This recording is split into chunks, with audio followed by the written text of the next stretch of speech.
या क्षणाची एक अत्यंत महत्त्वाची घडामोड आता आपल्या समोर येते, ती आपण पाहणार आहोत। केडीएमसीच्या नंतर मुंबईमध्ये सुद्धा ठाकरे गट फुटलेला आहे।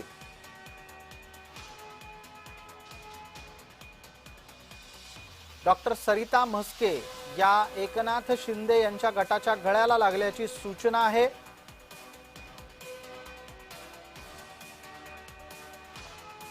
बोलणं होईल या सगळ्या गोष्टी अजून बराचसा याला कालावधी आहे।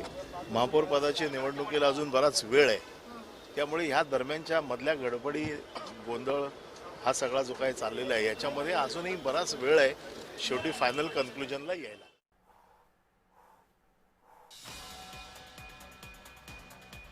ठाकरे गटाची नगरसेविका सरिता म्हस्के नॉट रिचेबल आहे। कोकण भवन मध्ये ज्या वेळेला किशोरी पेडणेकर पोहोचल्या त्यावेळेला त्यांच्या सोबत डॉक्टर सरिता म्हस्के हजर नव्हत्या।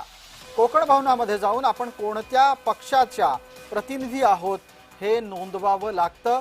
त्यावेळेला डॉक्टर सरिता म्हस्के तिथं गैरहजर होत्या। तिथूनच या बातमींनी जन्म घेतलेला आहे। डॉक्टर सरिता म्हस्के किशोरी पेडणेकर यांच्यासोबत का आल्या नाहीत असा प्रश्न विचारला गेला असता त्या वरिष्ठांच्या संपर्कात आहेत असं थातुरमतुर उत्तर देऊन पेडणेकरांनी वेळ मारून नेलेली आहे। मात्र तरीही मुंबईमध्ये ठाकरे गट फुटलाय हे सत्य लपून राहिलेलं नाही।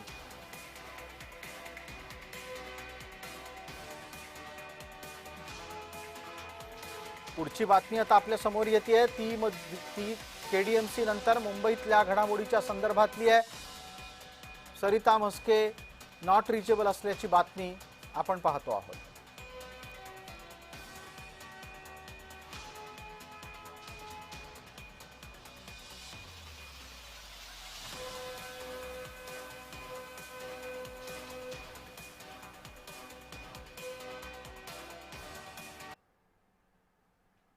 त्या संपर्कात आहेत आणि त्या तिथे पोहोचतील कोकण भवनला। बैठकीला नसेल परंतु त्या आमच्या पक्षाच्या नेत्यांच्या संपर्कात आहेत आणि त्या कोकण भवनला डायरेक्ट येतील। सरिता म्हस्के या संपर्कात आहेत असं वक्तव्य किशोरी पेडणेकर कोकण भवनामध्ये जायच्या आधी अनिल परबांनी केलं होतं। त्यानंतर ज्या वेळेला किशोरी पेडणेकर तिथे पोहोचल्या त्यावेळेला त्यांनी स्पष्टपणे भूमिका मांडली की त्या लवकरात लवकर संपर्कात येतील। मात्र वस्तुस्थिती या क्षणापर्यंतची हीच आहे की सरिता म्हस्के कोकण भवनात नाव नोंदणीसाठी पोहोचलेल्या नाहीत।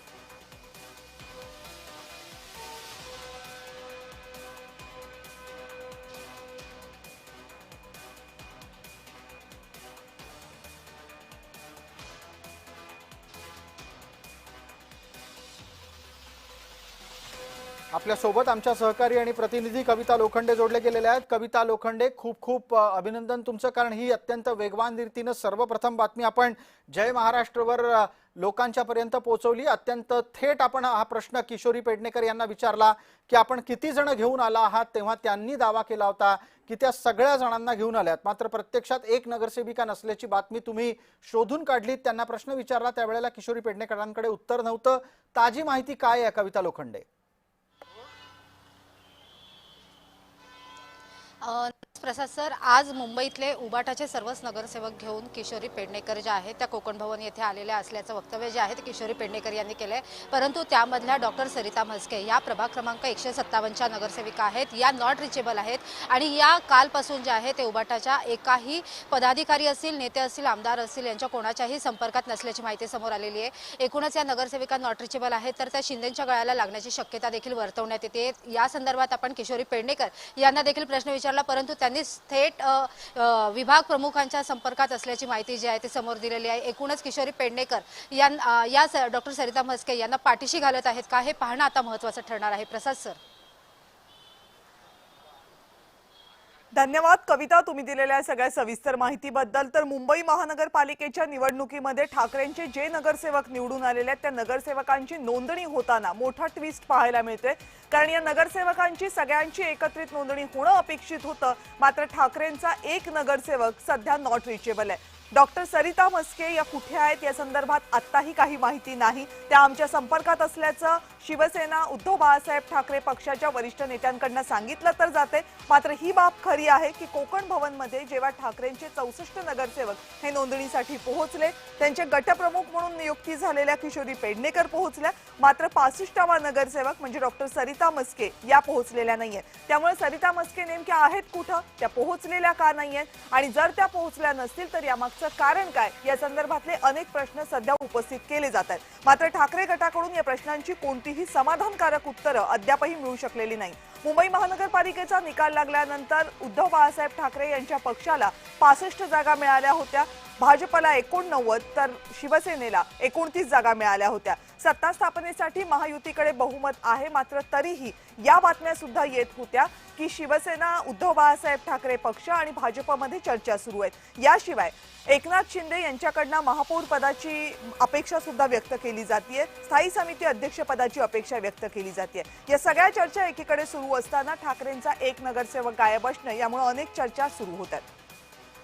या संदर्भात आणखी माहिती जाणून घेऊयात, माझे सहकारी ज्योत्स्ना गंगणे आता आपल्या सोबत आहेत। ज्योत्स्ना, डॉक्टर सरिता म्हस्के यांच्या संदर्भातली आत्ताची काय अपडेट आहे? शिवसेना उद्धव बाळासाहेब ठाकरे गटाच्या नेत्यांचं काय म्हणणं आहे? अगदी बरोबर आहे। आपण बघतोय की वॉर्ड नंबर 157 मधून डॉक्टर सरिता म्हस्के या सातत्याने नॉट रिचेबल आहे। त्यांच्या घरी सुद्धा हा निरोप पाठवण्यात आला होता की आज शिवसेना भवन मध्ये निवडून आलेले मुंबईचे सर्व जे नगरसेवक आहेत त्यांना बोलवण्यात आलेलं होतं, मात्र डॉक्टर सरिता म्हस्के या बैठकीला सुद्धा त्या म्हणजे गैरहजर होत्या आणि त्याशिवाय कोकण भवनामध्ये जेव्हा गटनोंदणी करण्यात येत होती त्यावेळेस सुद्धा डॉक्टर सरिता म्हस्के या अनुपस्थित होत्या आणि त्यामुळे एका वेगळ्या चर्चेला याकरता उधाण आलेलं आहे की निवडून आल्यानंतर महत्वाची बैठक शिवसेना भवन मध्ये होत असताना सुद्धा सरिता म्हस्के यांनी त्यांचं गैरहजर राहण्याचं कोणतंही कारण दिलं नाही। त्याशिवाय त्यांनी शिवसेना भवन मध्ये इतर नगरसेवक आणि त्याचबरोबर शिवसेना ठाकरे गटाच्या इतर कोणत्याही पदाधिकाऱ्यांना, नेत्यांना कोणताही किंवा मातोश्रीला कोणताही त्यांनी जो आहे तो एक मेसेज जो आहे तो दिलेला नाहीये। त्याच्यामुळे डॉक्टर सरिता म्हस्के या नेमक्या कुठे आहेत, त्या नॉट रिचेबल का आहेत यावर सवाल उपस्थित झाला होता। अशा वेळेस जे आहेत ते ठाकरेंचे नगरसेवक यावरती जास्त बोलण्यास तयार नाहीयेत, मात्र आपण बघतोय की डॉक्टर सरिता म्हस्के या ज्या आहेत त्या शिंदे शिवसेनेमध्ये जाण्याची शक्यता असल्याची जी आहे ती सूत्रांकडनं माहिती मिळालेली आहे आणि जवळपास 65 नगरसेवक जे ठाकरे सेनेचे निवडून आलेले होते ते आता त्यांची संख्या 65 वरून 64 होऊ शकते, कारण आता ठाकरेंच्या शिवसेनेकडनं डॉक्टर सरिता म्हस्के यांच्यावरती जी आहे ती कारवाई करण्याची जी प्राथमिक माहिती जी आहे ती मिळालेली आहे आणि डॉक्टर सरिता म्हस्के यांनी कोणतंही कारण न देता त्या आजच्या बैठकीला अनुपस्थित।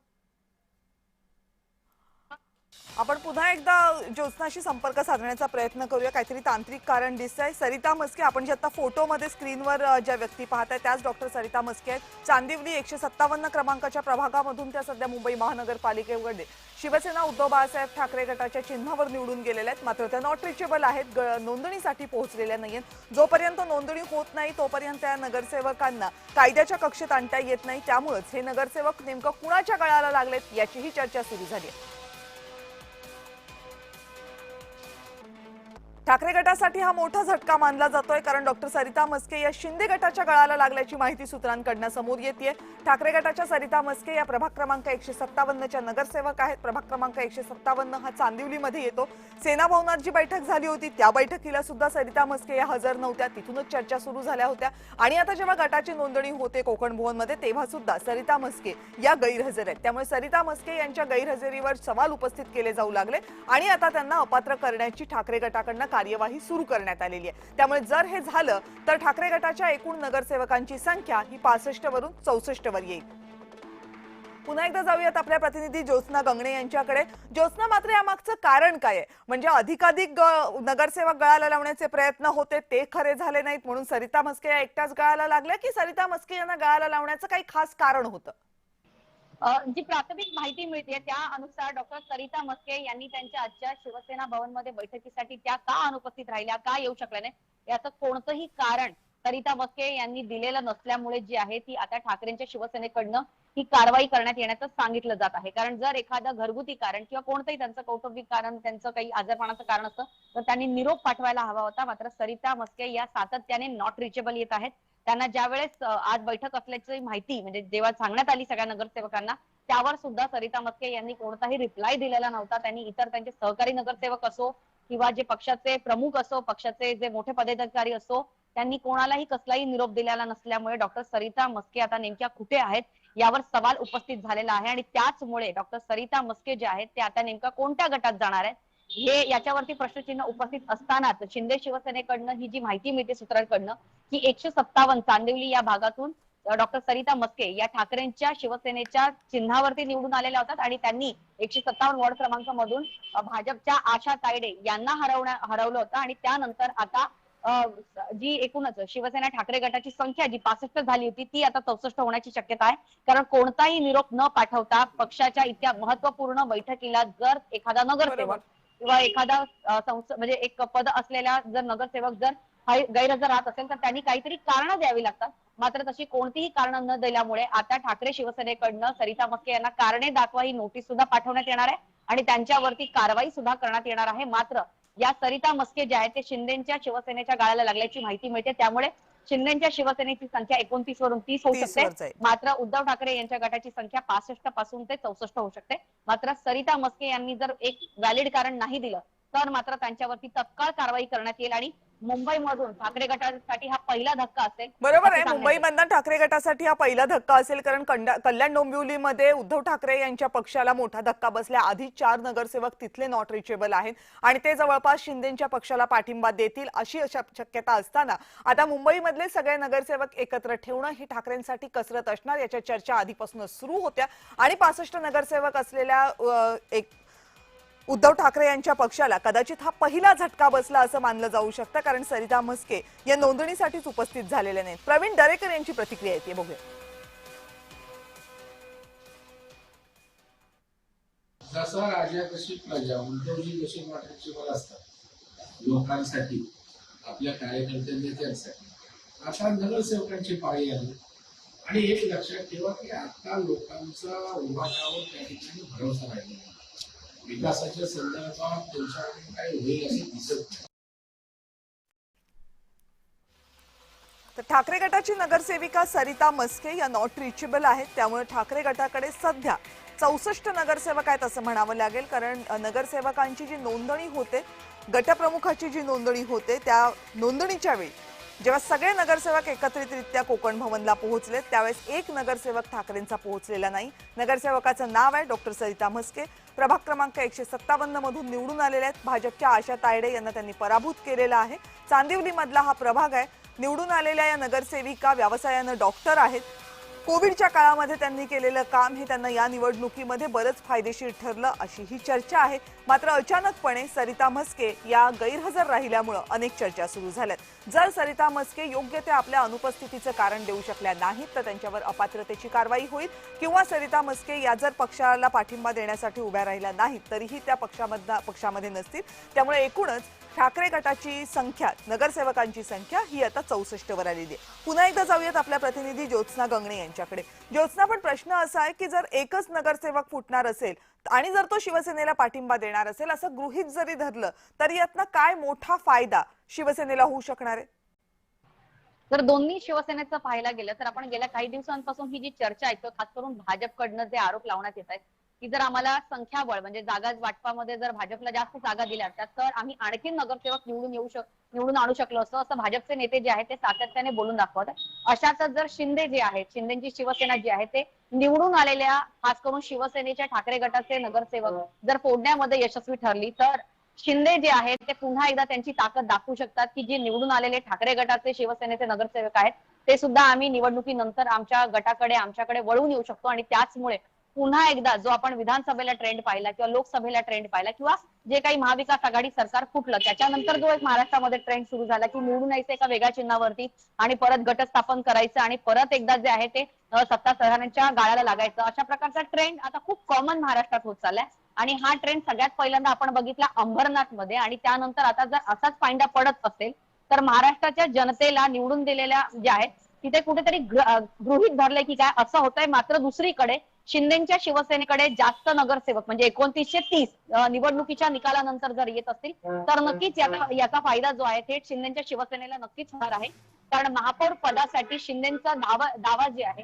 ते आणखीन प्रबळ होऊ शकतो कारण शिंदेकडे आपल्याला माहिती आहे की 29 नगरसेवक आहेत त्यापैकी 19 नगरसेवक जे आहेत त्या महिला आहेत. आता 30 नगरसेवक जर त्यांच्याकडे या सरिता मस्के यांना जर आपण धरलं की ते शिंदेच्या शिवसेनेकडे गेल्या तर 30 नगरसेवक, ज्यातल्या जवळपास 20 नगरसेवक या महिला आहेत. आणि सर्वात महत्वाचं म्हणजे मग पुन्हा एकदा म्हणजे आता आपण महापौर पदाची निवडणूक म्हणजे महापौर पद जे आहे ते निवडून येईपर्यंत आणि त्याच्यानंतर जे आहेत अशी गळणाऱ्यांची संख्या जी आहे ती येत्या काळात आणखीन वाढू शकते. कारण आपल्याला माहितीये की संख्याबळ जे आहे ते म्हणजे महायुतीला मुंबई महानगरपालिकेमध्ये बहुमत जरी मिळालं असलं तरी संख्याबळ जे आहे त्यांना शिंदेना सोबत घेऊनच जे आहे ते पुढे सरकार स्थापन करावं लागेल. कारण संख्याबळ जर आपण महायुतीचं आणि विरोधकांचं पाहिलं तर विरोधकांकडे सुद्धा एक मोठा संख्याबळ जे आहे ते आपल्याला पाहायला मिळतं. कारण सध्याची ताकद जर पाहिलं तर ऑन पेपर ठाकरेंच्या शिवसेनेची ही 65 नगरसेवक आहेत आणि जर सरिता मस्के जातील तर 64 नगरसेवक हे ठाकरेंच्या शिवसेनेकडे असतील, 6 नगरसेवक हे मनसेकडे असतील, काँग्रेसकडे 24 आहे, MIM कडे 8 आहेत, समाजवादी पक्षाकडे आहे, त्याचबरोबर राष्ट्रवादी यांच्याकडे म्हणजे राष्ट्रवादी शरद पवार गटाकडे नगरसेवक आहेत. त्यामुळे विरोधक बाकावरती बसणाऱ्यांची संख्या जी आहे ती अधिक असणार आहे. त्यामुळे मुंबई महानगरपालिकेमध्ये सरकार चालवणं हे सत्ताधाऱ्यांसाठी सुद्धा इतकं सोपं राहणार नाहीये. त्याच्यामध्ये आपण बघतो की ठाकरेंची संख्याबळ जर 64 असेल आणि ठाकरे जे मुख्य विरोधी बाकावरती बसणार आहे, जे आतापर्यंत सत्ताधाऱ्यांच्या बाकावरती बसले होते, त्यांच्या नगरसेवकांना महानगरपालिका आणि महानगरपालिकेमध्ये चालणारं कामकाज इतकं चांगलं माहित आहे की कुठल्या मुद्द्याला धरून गोंधळ घालायचा आहे, कुठल्या मुद्द्याला धरून सत्ताधाऱ्यांच्या नाकी नऊ आणायचं हे चांगलंच ठाकरेंच्या नगरसेवकांना माहिती आहे. आणि त्यामुळे जे आहे ते जसं आपण विधानसभेत इतकं सहजपणे महायुतीचं बहुमतातलं सरकार सहजपणे कुठले प्रस्ताव मांडायला, कुठले टेंडर पास करायला इतकं सहज सोप्या पद्धतीने बघतो, ते मात्र आपल्याला मुंबई महानगरपालिकेमध्ये नाही दिसणार. एक प्रबळ विरोधक असल्यामुळे मुंबई महानगरपालिकेमधले प्रत्येक टेंडर, प्रत्येक मुद्दा जो आहे तो विरोधकांना सुद्धा कन्सिडर करावा लागणार आहे. आणि त्याचमुळे संख्याबळ जितकं जास्त अधिक सत्ताधाऱ्यांकडे असेल तितकं सत्ता चालवण्यासाठी जे आहेत त्यांना सोपं जाणार आहे. आणि जर महापौर पदाच्या नियुक्तीच्या पूर्वीच जर अशा प्रकारे एक नगरसेवक जर शिंदेच्या किंवा सत्ताधाऱ्यांच्या गाळाला लागणार असेल तर येणाऱ्या आणखीन 5 वर्ष आपल्याला बघावं लागेल की विरोधकांना त्यांचं मूळ पाया भक्कम जर नाही त्यांनी ठेवला तर येत्या काळात मग MIMचे मग मनसेचे, कारण आपल्याला माहितीये की मनसेचे नगरसेवक जे आहेत ते स्वतः मातोश्रीने, स्वतः उद्धव ठाकरेने मनसेचे नगरसेवक जे आहेत ते एका रातोरात फोडलेले होते. त्यामुळे अशाच प्रकारची पुनरावृत्ती आपल्याला पुन्हा एकदा मुंबई महानगरपालिकेच्या येणाऱ्या काही काळात आपल्याला दिसू शकते. आणि 157 मधून डॉक्टर सरिता मस्के या ज्या ठाकरेंच्या मशाल चिन्हावरती निवडून आलेल्या आहेत त्यांनी भाजपच्या आशा तायडे यांचा पराभव केला होता. आणि त्याचमुळे शिंदेच्या गाळाला भाजपचे जिथं प्रबळ सत्ता आहे त्या ठिकाणी निवडून आलेल्या जर नगरसेविका शिंदेकडे येत असतील तर मुंबईमध्ये शिंदेची ताकद आणखीन वाढत आहे. आणि त्याचबरोबर अशा प्रकारचे पायंडे, जसं की मी म्हणाले की नगरसेवक फोडाफोडी असो किंवा आमदार फोडाफोडी असो, हा प्रकारचा पायंडा आपल्याला येत्या काळामध्ये आणखीन पाहायला मिळू शकतो. आणि त्यामुळे मुंबईकरांच्या प्रश्नांची किती प्रश्न मार्गी लागतात याहीपेक्षा कोणते नगरसेवक गाळाला लागतात, कोण नगरसेवक नॉट रिचेबल असतील, आणखीन किती नगरसेवक होतील, हे मात्र आपल्याला आणखीन पाहायला मिळू शकतं. धन्यवाद ज्योत्स्ना, तुम्ही दिलेल्या सगळ्या सविस्तर माहितीबद्दल. आणि या संदर्भातल्या आणखीन अपडेट्स जशा येतील ते जाणून घेण्यासाठी तुमच्याकडे येऊच.